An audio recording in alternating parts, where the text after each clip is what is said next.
vehicle as opposed to me trying to hold this thing and drive. But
I'm gonna put y'all right here because I just feel like it's safer for y'all to be right here while I'm in my vehicle as opposed to me trying to hold this thing and drive.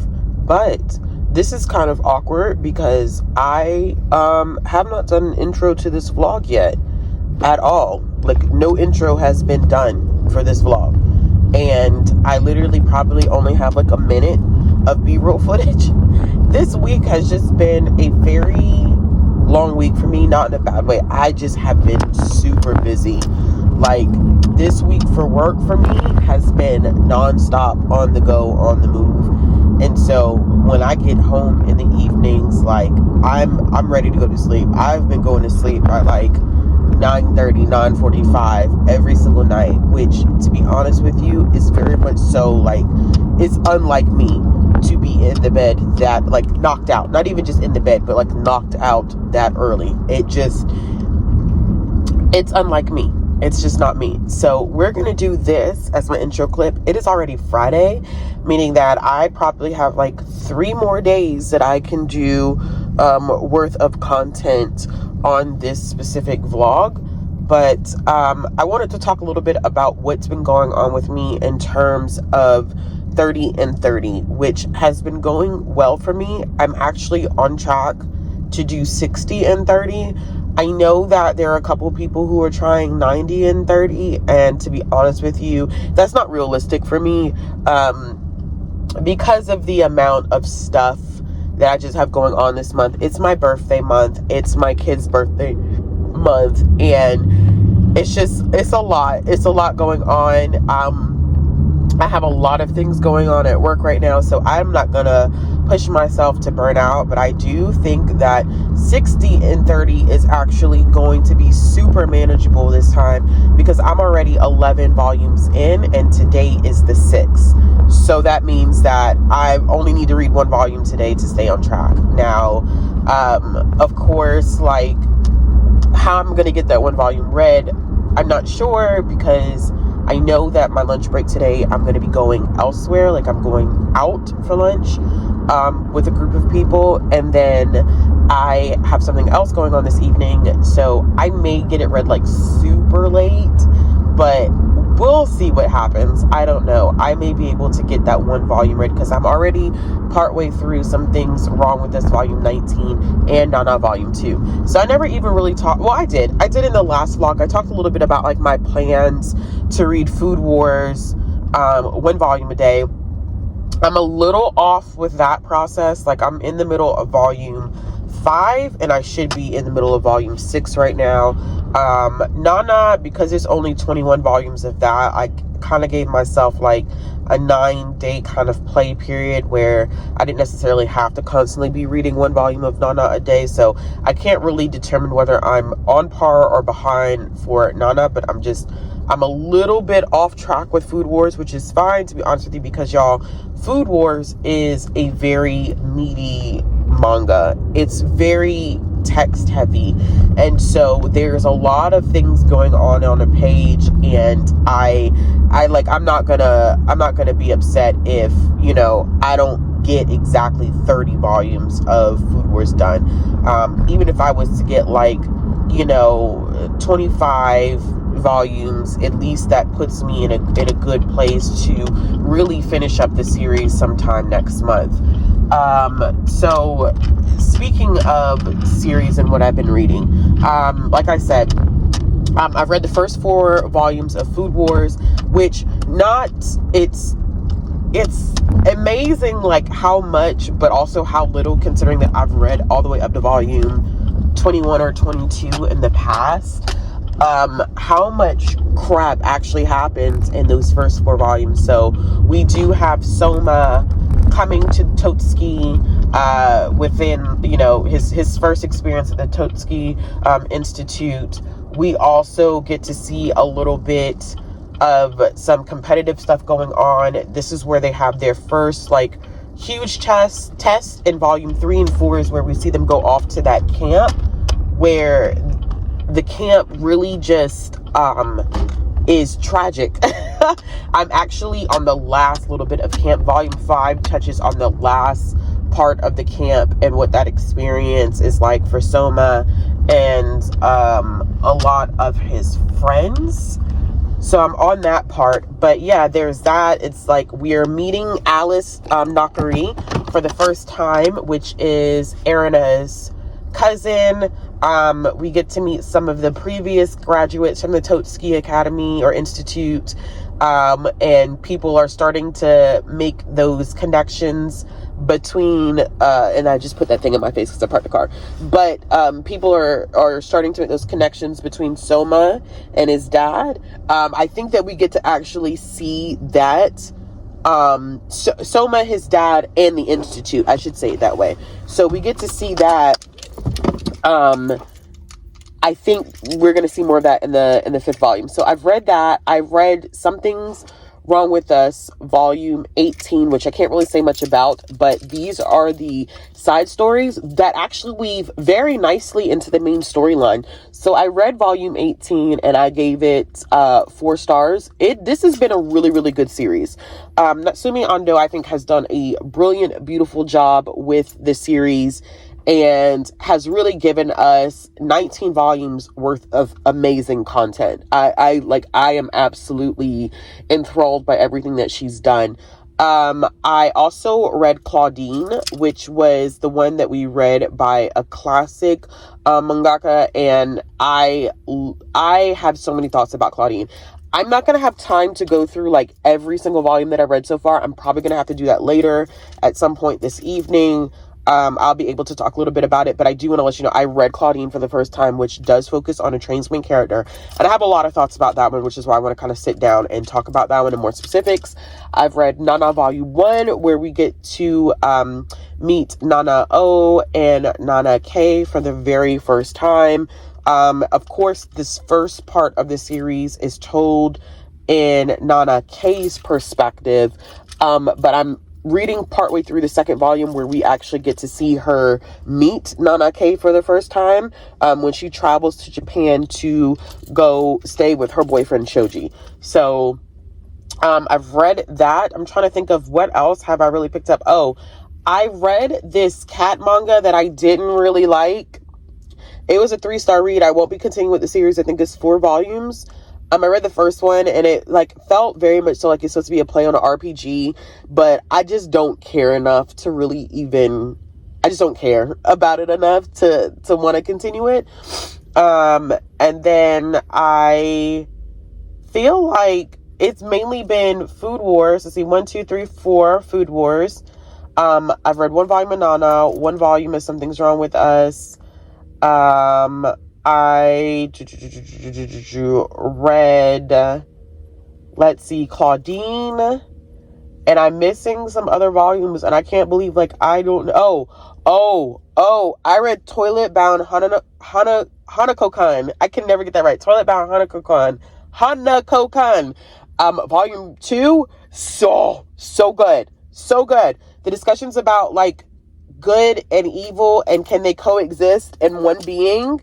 So good. I was not a huge fan of the first volume. I read it and I was like, it's okay. Don't really care. Like 3 stars, pretty mid. Like when I give a manga 3 stars, I'm very much so like on the fence of, I could continue this, I could not continue this. Like, I'm not really super impressed by it. Like, it's just not a huge deal to me. But the second volume of Toilet Bound Hanako-kan made me want to continue it. So I'm going to put volumes 3 and 4 of Toilet Bound on hold, so that I can check those out. But I literally do have to go to work. And I'm sorry that this is such a crappy, shitty, like, check-in.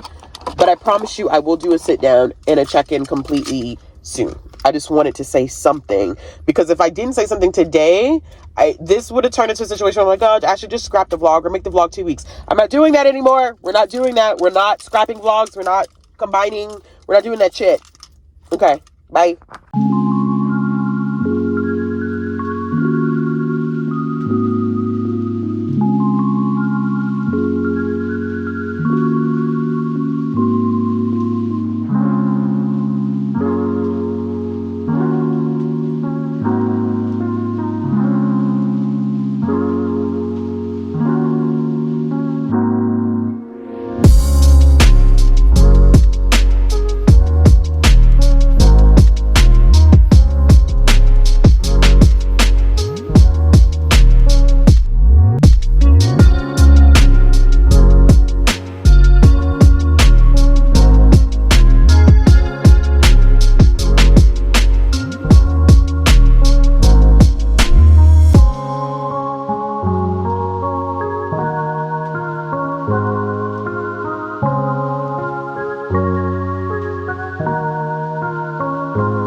Most of this vlog has been filmed on my phone, unintentionally, mind you. But it is now Saturday. I was so tired today. Actually, I've been feeling a little like off. I'm not sure what that is, but it is a thing. And it could just be where I sometimes during the month I will hit a mental kind of low, and I have to make sure I'm kind of like tapping into my coping skills, whatever, to make sure that I'm good. So I'm about to do sprints for 30 and 30. I am caught up with, like, if I was attempting to do 60 and 30, I am caught up. I have, like, today's the 7th, and I've read 14 volumes. So I'm about to kind of go over that with doing some reading tonight. I don't have everything that I finished, and once again, I probably will do a more conclusive wrap up, like, at some point tomorrow or Monday before this goes up on Tuesday.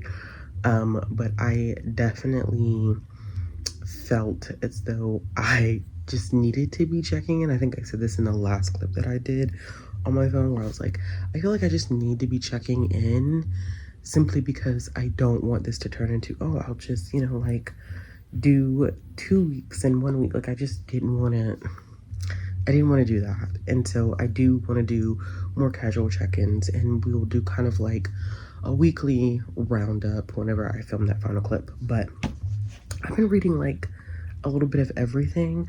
I am behind on my Food War stuff. So today is the 7th, so I should technically be up. No. Or is today the 6th? Goodness gracious, I don't even know what today's date is. Today's the 7th, tomorrow's the 8th. I'm bugging. So I should be on volume 7, but I have not been keeping up. So tonight, I do have volumes 5, 6, and 7 of Food Wars ready to go so that I can dig into these. I did check out Anonymous Noise from my library. I don't know, I just saw it and thought that it sounded kind of interesting. I know that some people have read these. I don't know when these were published. Let's see here. These came out 2014, so they're pretty old, just 10 years old in terms of a series. But still thought, why not? Let's check those out.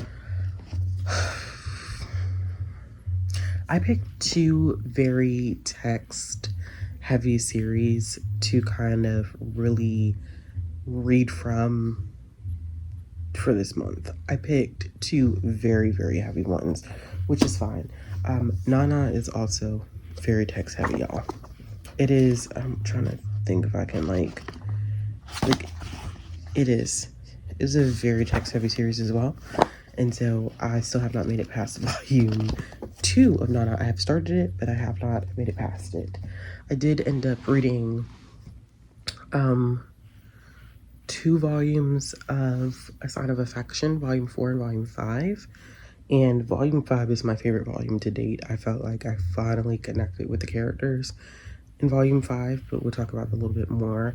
I did also get through Some Things Wrong With Us volume 19 and then Oceano volume 5, which I thought was very interesting. So I'm also getting in some prompt completions, which once again, when I do a more formal check-in, I will talk about what prompts I've completed so far. But I definitely know that this one is going to be perfect for read a manga with a black background. So plans for tonight, initially, I don't know how long I'm sprinting. I probably will only sprint, maybe do like 2 1-hour sprints and call it. I'm not trying to be up all night. Like I said, I don't feel, I don't know. It's not like I feel like under the weather, but I felt a little under the weather yesterday. It's just this weird sensation that I'm kind of going through at the moment. Don't know what it is, but I do know that I do want to get my rest. That is important to me, to get my rest. So I do know that if anything with reading tonight, I do want to get through at least 1 volume of Food Wars, which would be volume 5. I do want to get through Nana volume 2, and I think the third one, because I picked out some stuff from the library, which I can show you very quickly. I have all this stuff in my book bag because I couldn't carry it up the stairs in my hands. Which, let's see. I also have not picked. I may do that too. I'm about to show it to you what my thought process is here. Okay. So a couple of other options I have here. I did check out The Remarried Empress volumes 3 and 4. I think these could definitely count for, it does not take place in Japan, or like the setting is not Japan. So, but I just really love the series. I'm just really into the series. I also got, I Think Our Son Is Gay volume 1. So there's that. I have been meaning to read Our Dreams at Dusk. I talked about that, I think, in my last vlog as potential. So I feel like this one is a little bit more high priority because I've been meaning to read it. And then another one that I've been meaning to read for sure that I've had for forever is My Happy Marriage. This is volume 3. So these are high priority. And then I need to pick back up Tuha. A lot of y'all have been, listen, let me tell you something. I did an update on Goodreads about Tuha, okay? I also did a, in my last vlog, I talked about it. Is it Tuha or Urha? Or is it both? Y'all correct me. I've seen it as both. I've seen it as Tuha. I've seen it as Urha. But let me tell you, okay? Y'all have been coming for me. Y'all been like, oh, Urha is a choice for your first Danmei. And that's because this was introduced to me as my first Danmei. Because I feel like the person who wrecked it to me, I feel like this was her first Danmei. Sorry, y'all, my phone definitely cut off because it said I ran out of space because all of my Libby things had downloaded automatically to my phone. I have to figure out how to change those settings. But yeah, y'all been coming from my neck about Urha. So I do need to pick this up. I am still at page...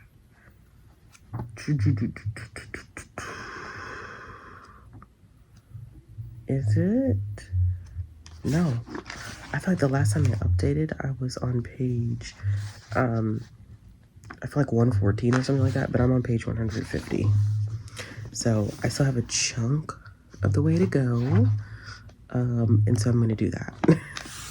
But let me go ahead and set up for these sprints, and I will chat with y'all at some point later.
Friends, this is not going up when I expected it to go up, although I think it may just be a day late. But I'm gonna go ahead and wrap up this vlog because life just got super chaotic, and I don't think this one is going to be as long as the other ones. I'm trying to see now. I don't feel like it's going to be as long as the other ones. Yeah, I'm pretty sure that this one ultimately is going to be a little bit shorter than the other vlogs that have gone up, but I wanted to get it up. Typically these go up on Tuesdays, but this one is going to default possibly to Wednesday, Thursday at the latest, but fingers crossed that we're just talking about Wednesday here. As I sit down and I film this and still have to edit this entire video, which is not as long, so hopefully. Alright, so quick update. Where am I at? We are in the midst of 30/30, heavy in 30/30, and I have been reading my backside off even though I have been super busy. It's just been super busy. I was not feeling well this week, and I'm still kind of feeling, I think I had like mentioned on Saturday that I was feeling a little off, and I just have not been feeling 100%, like nothing serious, but the weather is changing. My allergies just seem to be flaring up. Like my throat was really sore, headache, all that stuff, very much so like sinus related type of situation going on. But I still have been finding some time to read, surprisingly. I am currently at, I think, 24 volumes. Let's see, 1, 2, 3, 4, 5, 6, 7, 8, 10, 11, 12, 13, 14, 15, 16, 17, 18, 19, 20, yes, 24.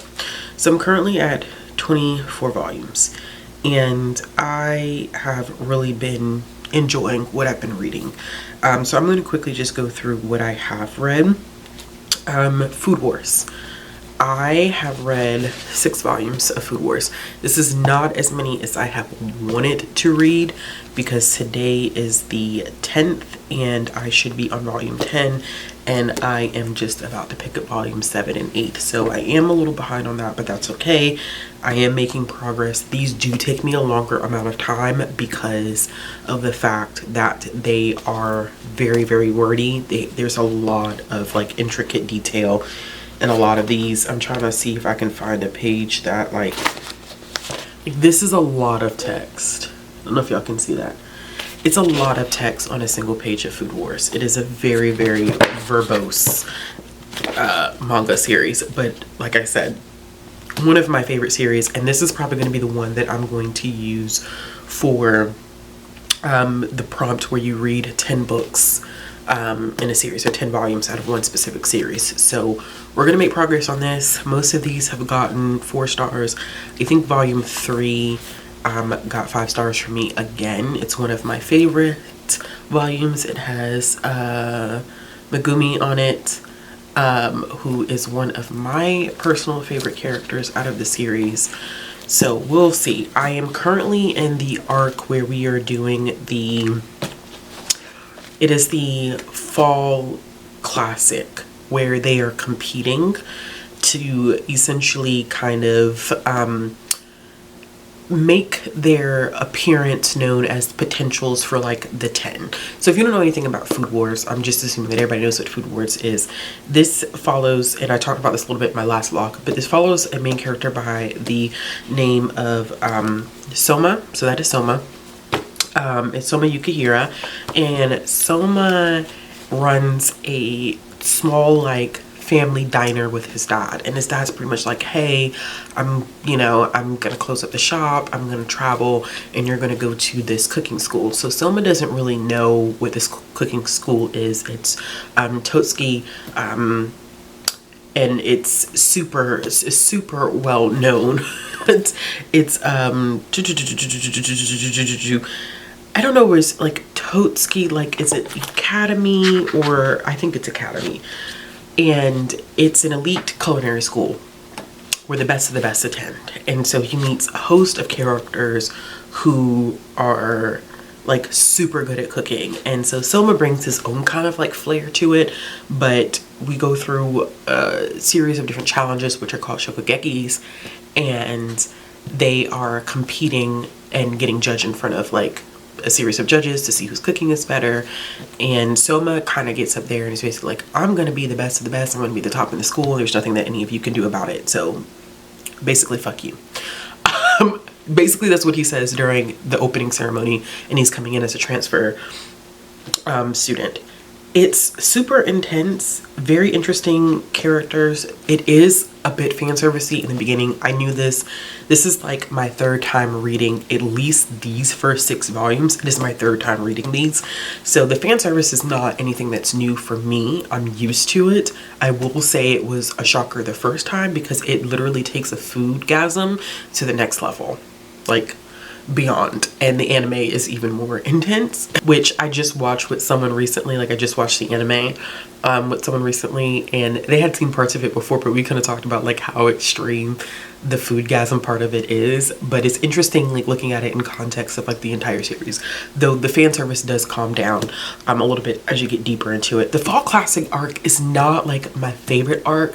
I think it does introduce us to some interesting characters and some of Selma's like biggest competition, but I think because I am so used to the fall classic at this point that it doesn't excite me. I just want to make it through or get back to the point where we were in this new story arc of things kind of going left, especially with Erina.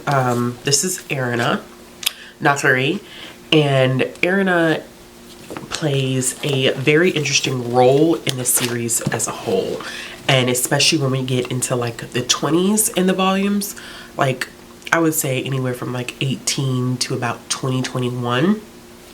We're getting into this new story arc that really involves Erina Nakari's family, so just the Nakari family. It's very intense, but like I said, I've been enjoying my reread of these. It just takes me a little bit longer time to read those. So I ended up reading 6 volumes of those. I read volume 4 and volume 5 of A Sign of Affection. This has not been my favorite series. I know a lot of people love A Sign of Affection. I had some issues with the disability rep in volume 3. It read a little off to me, which always can be a translation issue, but it wasn't anything that was like well, I can't speak for it because it's not my disability. It wasn't anything that I think a lot of people found jarring, I'll put it that way. But I don't like seeing disability rep where the person is made to seem like fragile. I'm not a fan of that. And I think that that is what we were seeing a little bit in volume 3. of a sign of affection, and so I was kind of hesitant going forward with the series, but I did end up reading volume 4, which I gave 4 stars, and definitely felt like it was a huge adjustment to what I was seeing before. I think Itsuomi, I think that's how you say his name, he is really educating himself in sign language and wants to learn a lot so that he can better communicate with Yuki, and I really did appreciate seeing that in volume 4. In volume 5 was where I really started to feel invested in their relationship, because I'm not gonna lie to you, before I was kind of like, okay, like they like each other, but I don't understand why. I didn't feel like any type of chemistry. I didn't feel any like special connection. I was like, okay, you like each other, but okay, but why do you like each other? I think in volume 5 is where I really felt like, okay, I can see why y'all have like a thing for each other. Like I can see why you find each other endearing and cute. And so I did find volume 5 to be cute, and I gave it 4 stars. So still not a 5-star series for me, but it's all right. Then I ended up reading 2 volumes of Nana. I am slowly trying to make my way back through this series just to, just to kind of pick back up. I know the series is incomplete. You don't have to tell me that. I've read this series multiple times as well at this point, not all the way through, but I've read specific volumes a couple of times. And so I enjoyed my reread of volume 1 and volume 2, where we get to meet Nana O and Nana K, so Nana Komatsu and Nana Osaki, and I just adore the 2 of them. And this is like the very beginning, and the first part of the series is told in Nana Komatsu's perspective, where we learn a lot about her like back history with men and her relationships and how they haven't been healthy. So at this point, she is getting to know Shoji, and she was in their hometown with her best friend Junko, and Junko, Kyosuke, and Shoji end up moving to Tokyo without Nana Komatsu because she's not ready. She's very immature, so she's not ready to move, and she finally does end up moving. So I'm at that point where her relationship with Shoji is okay, but this is the first 2 where we get to see the 2 of them, the 2 Nanas, really begin to build their relationship, and like, Nana O calling Nana K like Hachi because they're both named Nana, and so to distinguish like between the 2 of them, Nana O was like, I'm just gonna call you Hachi, like.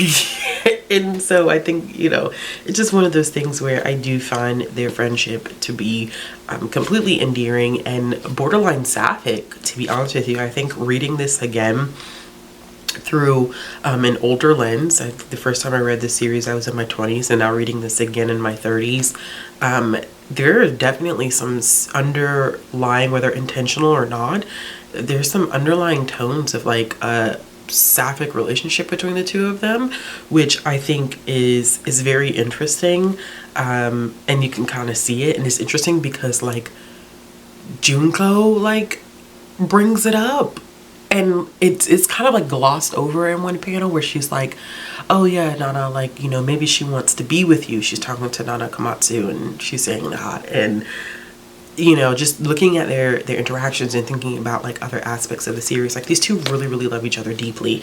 It definitely does have some underlying sapphic kind of tones to it, but I gave both of these 4 stars.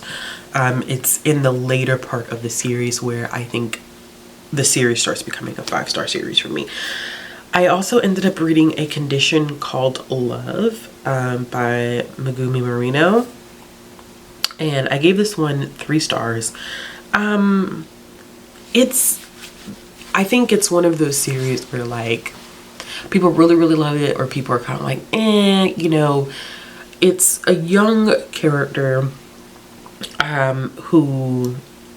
Hataru, who has never experienced like romantic love and doesn't necessarily feel the need to do so, and so she comes across this guy named Hananoi, and he confesses pretty early on, is very into her, but his behavior is very strong and can come off very much so like stalkery, super intense for a relationship that's not even there yet.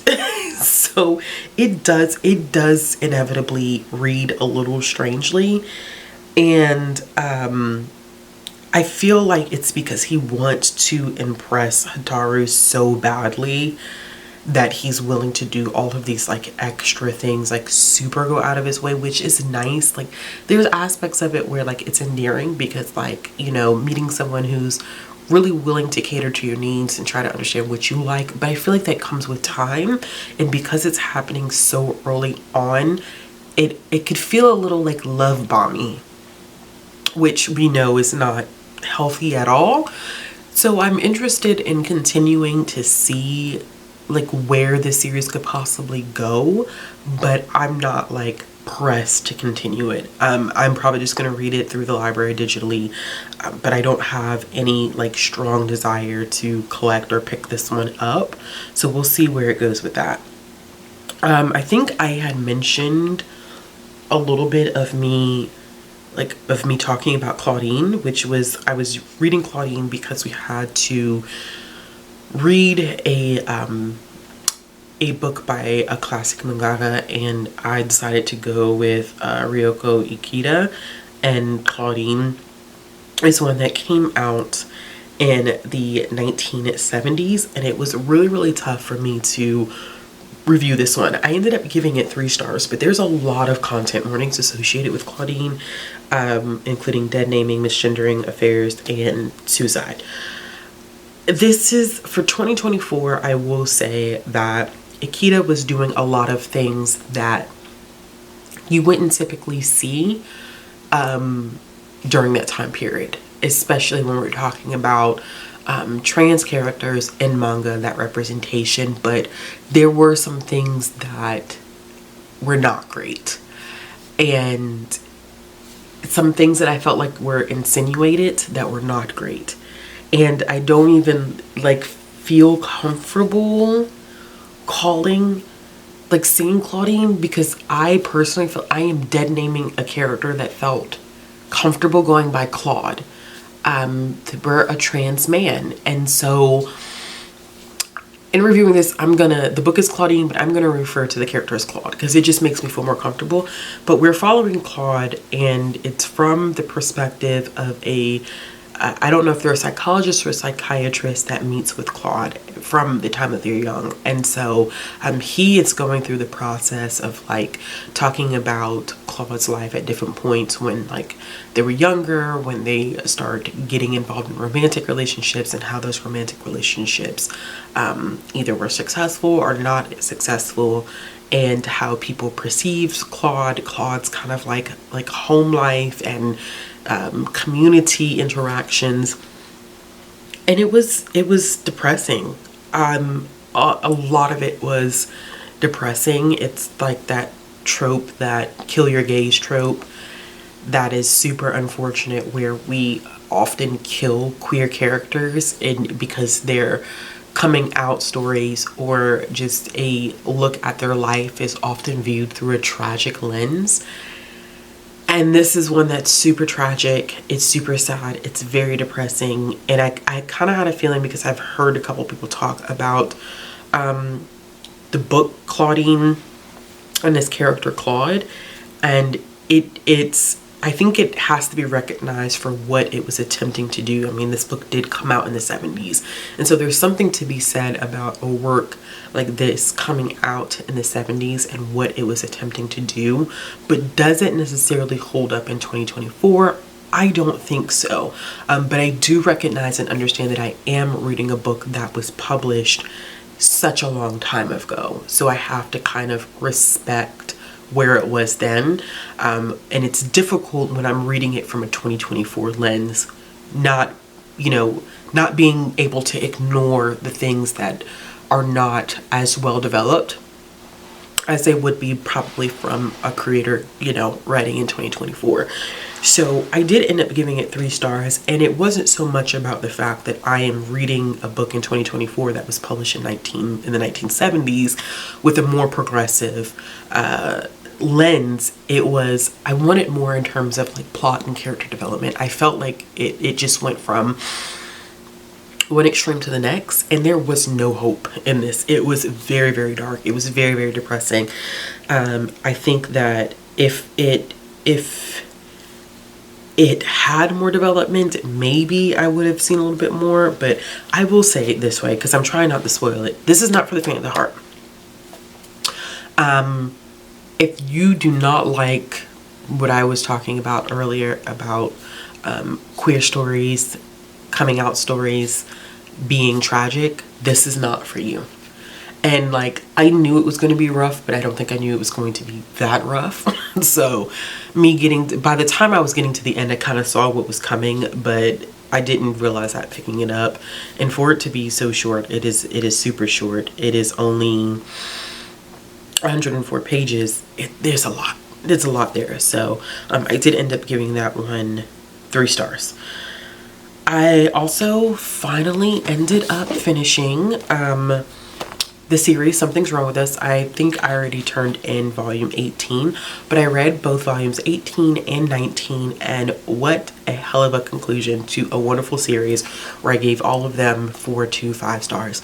I can't say much about these at all because it'll spoil everything, but I loved it. I loved it. I gave volume 19 5 stars. Perfect conclusion to an amazing series. Natsumi Ando like really did the damn thing with that. I also ended up reading Cat on the Hero's Lap volume 1. I gave it 3 stars because I like the artwork, but I still don't understand like what the purpose of that was. I don't know if it was supposed to be like a play on an RPG or what, but that's what it felt like. But there's this cat that's always sitting on the main character's lap, and they can't get the cat to move. I mean, I know that like people really enjoy cat manga, and I've read a couple that I've liked, like Cat Massage Therapy. I think it's absolutely adorable. I love cat massage therapy. Even though like I'm not like an animal person, I enjoy the cuteness of the cats. Like if it's absolutely adorable. This one wasn't as endearing to me. I didn't understand the purpose of it, but the artwork was phenomenal, and I gave it 3 stars. But I'm not going to be continuing with the series. Like I read volume 1 because it was available at the library, and I was like, let me try something new, and there was that. I read Toilet Bound Hanako-kun, volume 2, which was excellent. Volume 1 was very, very dicey for me. When I read volume 1 originally, I was like, yikes, my friends, yikes. But then I read volume 2 and I was like, now this is interesting. So we're following a main character who meets this spirit essentially, and they're dealing with the school's mysteries, and there's also kind of like another character that does exorcisms. And this one, I think what I liked most about it, because volume 1 felt very like jokey and very play, and I was like, you know, shonen and seinen can be a hit or miss for me sometimes when they start delving into like the jokey parts of it, like Chainsaw Man. Like I need to read volume 2 of Chainsaw Man because volume 1 I was kind of like, this is, you know, this is very juvenile. Like sometimes it can read very juvenile and like weird. And volume 1 for me, I was like, this is not bad, but it's also not great. But volume 4, man, like volume 4 was good. Volume 2 was good. I gave it 4 stars. That's what I was saying, 4. I gave it 4 stars because I liked how deeply it dove into this conversation about the coexistence of good and evil in one being.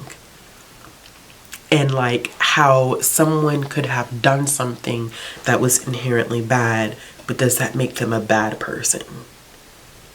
Like very interesting, and I was not anticipating that, and now I want to read the series, and my library doesn't have volume 3. So I don't know what I'm going to do. I genuinely don't know what I'm going to do, because it's yen press, so it's not like I could jump on any apps. I don't know, like, I wanted to read one more volume. I think for me, when it comes to a series, I, like, before I start collecting, I would like to read a couple of volumes. And because volume 1 was so dicey, I want to read volume 3 to determine whether I would want to start collecting the series. Like, Delicious and Junjun is a good example. Really enjoyed volume 1 and volume 2 of the series. So now, because I feel like I've enjoyed those two consistently, those first 2 volumes, now I feel comfortable collecting the series. But I don't know. I don't know. But yes, I did enjoy that second volume. I also ended up reading Oceano volume 5. There we go. Good. I'm really enjoying the series. I don't know why I haven't made the decision to start collecting this one. I may slowly go back and try to collect it. I'm trying to figure out if this has potential to be a reread or not, and how heavily we're gonna delve into like the film and movie industry, because this one deals a lot with like adaptations, the whole process of adapting a book to like stage or to film, whether that's full feature-length film or whether we're talking like episodic. And you could not tell me that I would be interested in that, but for some reason I ate it up in here, because we are following manga creators whose popular manga series, and we're still following the main characters from the beginning, but it's more so about the technical aspects. This mangaka has written a manga that's super popular, right? Super popular. And now they're adapting it into a stage play, and we get the perspective of a mangaka who's like, y'all are doing a horrible job. Like, you know what I'm saying? I'm not making any concessions like with this. Like, this is not gonna happen. To a screenwriter who's like, I'm a fan of the series and I have to take in consideration that everything that is on page is not going to essentially work for a stage play. And so I think this is an interesting kind of insight for those of us who are fans of certain things when they get adapted and they're not exactly like the source material, and how much screenwriters have to pick and pull from what they're given in order to make it content that's viable for the big screen, or for, you know, TV, or for a stage play. There's just a lot of things that go into this, and I think that this was done very, very well.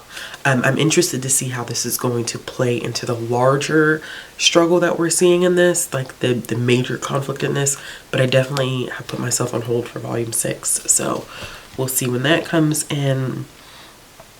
Okay, I also read Mysterious Disappearances Volume 1. 2 stars. Not interested. This is, who did this? 7 Seas. Not interested in continuing the series. Great potential, but very clunky writing and over-sexualized. Like, no reason. Food Wars has a lot of fan service, but I can see the connection between that foodgasm, like the humor behind that. This literally, I'm seeing her boobs out, like, in the tub. For what reason? For what? The sexual humor coming from the main character who looks significantly younger than her, but it's not, because they may not actually be human. It was just very weird. I think an opportunity was missed in this. I thought that the mysterious elements of this, I read this because it does have the mystery undertone, which does fit a prompt. It's mystery, paranormal-ish, but this was not what it could have potentially been at all, to be honest with you. It wasn't. I did finally end up also reading Our Dreams at Dusk. 5 stars. 5 stars. Immediately went and put the rest on hold at the library. But Tasuku is, which I'm hoping I'm saying his name right, is a new student at this school in a new town, just moved here, and he essentially gets outed. and he is having some suicidal thoughts. And then he comes across this drop-in center where there are possibly other people who are dealing with the same things that he's dealing with. And he is trying to come to terms with the fact that he may in fact be gay. And how does this impact him? How does this impact his family? And like, how does this impact his social environment at school? And how is he going to deal with friends? These people were supposed to be friends but say really, really homophobic things. And he meets these amazing group of people at this drop-in center, and I'm just excited to read the rest of the series. It's only 4 volumes, so maybe I can finish this for 30 and 30. All right, I also ended up reading 2 things from Tokyo Pop's Love Love line. So I read Bergamot and Sunny Day. So cute.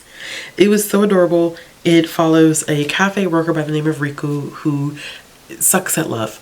Every relationship that he has, it essentially collapses at 3 months. And so it's technically his boss, because this is the guy who owns the cafe, has shown interest in him and is kind of like, let's go out. And he's like, oh, he's just trying to play me. Like, he's just trying to, like, you know, use me here. But like, it turns out to be so much more than that, and it's so cute, and it's a one-shot. So if you're looking for something that's short, that's BL, that's enjoyable, I recommend that one. I gave it 4 stars. Age gap romance, and kind of an interesting, like, employee boss type of thing going on.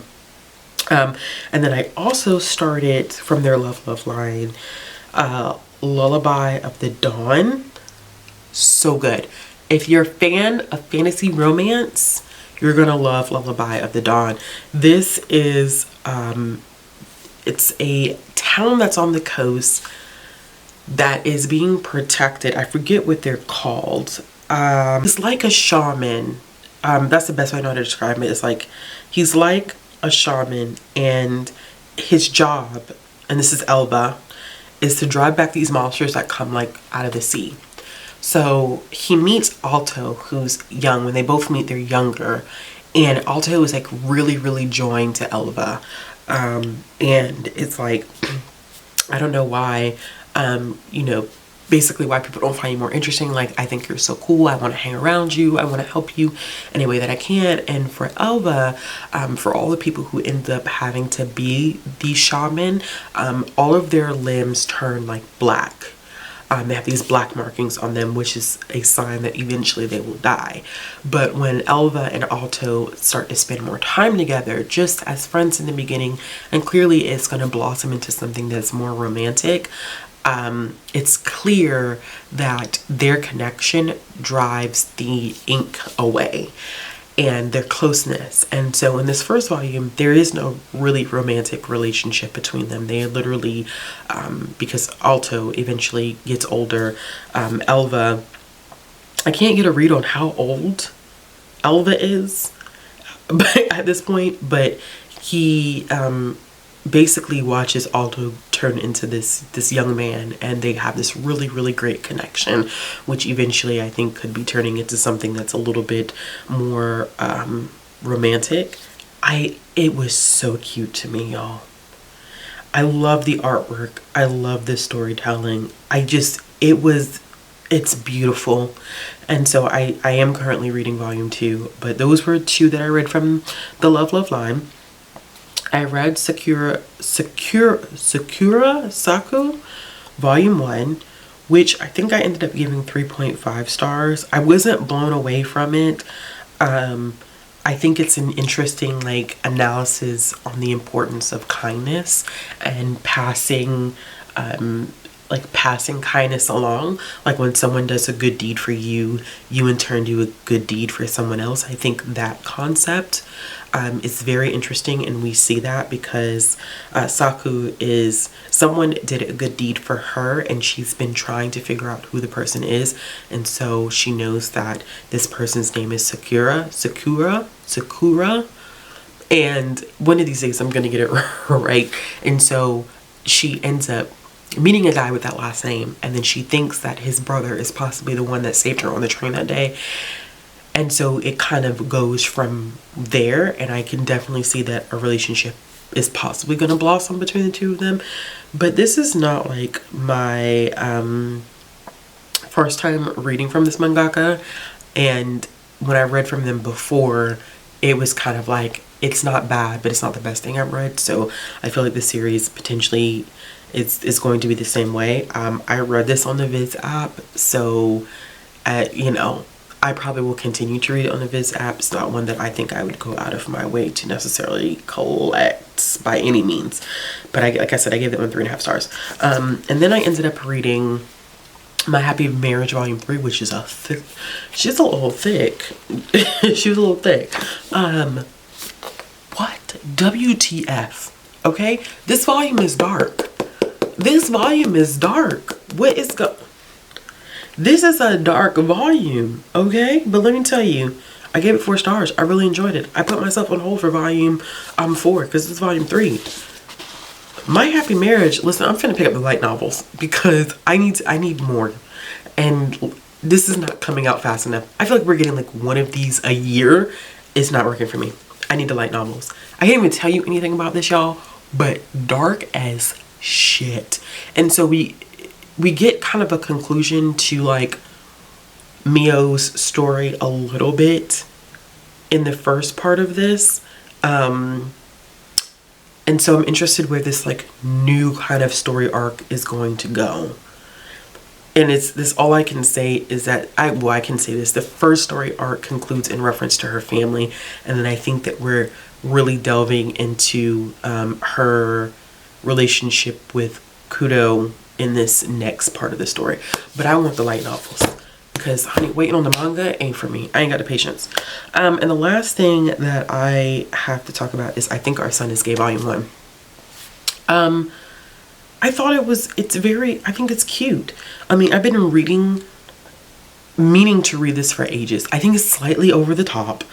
But I think it's cute. It's definitely worth a read. It's a family where you're looking at just like their daily ins and outs, and it's from the perspective of the mom, and the mom is like, yeah, I'm pretty sure her son is gay, but he doesn't want to tell us yet. And like, she keeps trying to make situations like more comfortable where it's like, I know you're gay and it's okay, but she doesn't want to force him, which is what I like. It's like, she's not forcing him to come out. Like, he'll slip up and be like, oh, I haven't even had a boyfriend yet, but she doesn't press him about it, but she'll do and say little things that's like, okay, if you're gay, it's fine. Like, she doesn't outwardly say that, but she'll make little comments here and there like, whoever you love is who you love. Like, I think our son might be gay and it's fine. Like, she even corrects her husband on certain things. Like, I think the little brother knows, and he tries to create situations where his brother feels more at ease in his sexuality. And I'm enjoying it. Like, I think I put myself on hold for the second volume, but I did end up giving that one 4 stars. All right, y'all. So that is going to be the end of this vlog. I'm sure that last section probably pushed this. I was like, oh, this is not as long as the other ones. But you know what? That last section of me having to review all of these volumes of manga probably did push me over. I don't know what my plan is for right now for the rest of this week coming up. I mean, I'm ahead. I only intended to do 60 volumes and I'm at 24. And so I am ahead, but I don't know what I'm going to pick up next. I did check this out from the library, Imitation, but I feel like this is, I don't know if this is a manhwa, which I think it is a manhwa, which counts also. So I may read this one. I also have Love's in Sight. I read volume 1 and really enjoyed it. Then I picked up randomly Hell's Paradise. Never seen this one before. I just saw it on the shelf and was like, you know what? I'm gonna check it out and let's see what it's about. I know I needed to pick up one that had water on the cover, and y'all know how much I love Ray Toma. Okay? Everybody at this point should know how much I love Ray Toma. Okay? Ray Toma was one of my most read authors last year. So I wanted to continue with, I've already read volume 1 of The Water Dragon's Bride. I wanted to continue with it. So I'm going to possibly pick that up. I still have Boys Run the Riot, Volume 3, because I need to go ahead and finish that. And then I have my Food Wars and all that. But we're just going to go with the flow. We're going to go with the flow and see what happens. Y'all let me know in the comments down below what you have been reading for 30 and 30. If you're participating, if you're not, just let me know what you've been reading. As always, if you like this video, give it a thumbs up. If you want to see more content from me, click the subscribe button, hit the bell for notifications. And I'll be back with another video soon. Bye!